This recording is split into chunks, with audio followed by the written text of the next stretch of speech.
जन्म साखी के 66 पार्ट में आप सभी का बहुत बहुत स्वागत है। गुरु नानक देव जी चलते हुए एक बार भूटांतर देश में पहुंचे। नाम से ऐसा प्रतीत होता है कि यह भूटान देश की बात है।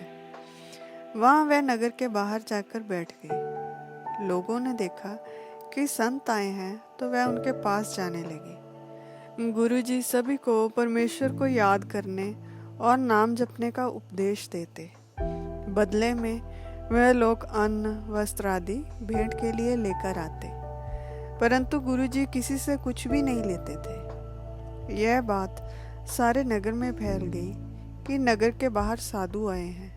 वे इतने संतोषी हैं कि खाने के लिए अन्न भी नहीं लेते और उनके वचन सुनकर मन में शांति आ जाती है।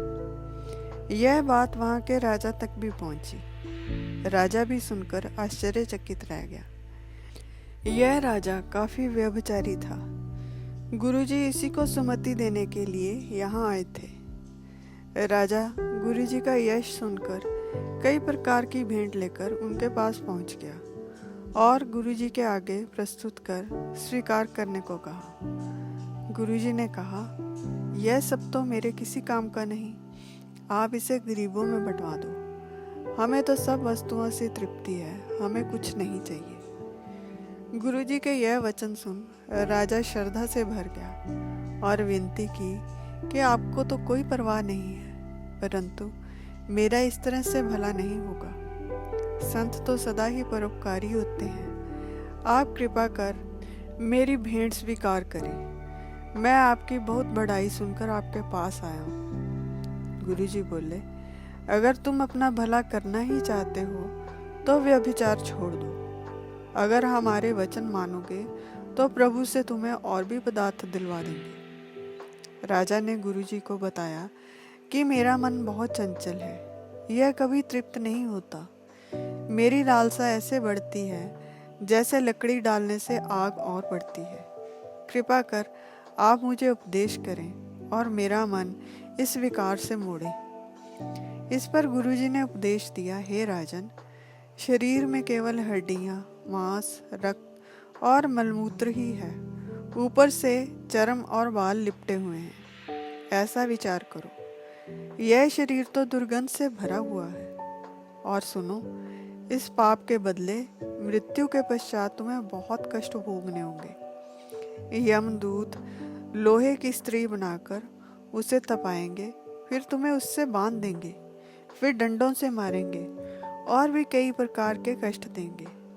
सोचो, यहाँ क्षणिक सुख के लिए तुम्हें चिरकाल तक नरक में दुख भोगने होंगे। फिर शास्त्रों में वर्णित सभी प्रकार के दुख बता दिए, जिन्हें सुन राजा ने गुरुजी से क्षमा के लिए प्रार्थना की और कहा, मैं तो अज्ञानता में इतने पाप करता था, अब मैं आपकी शरण में हूँ।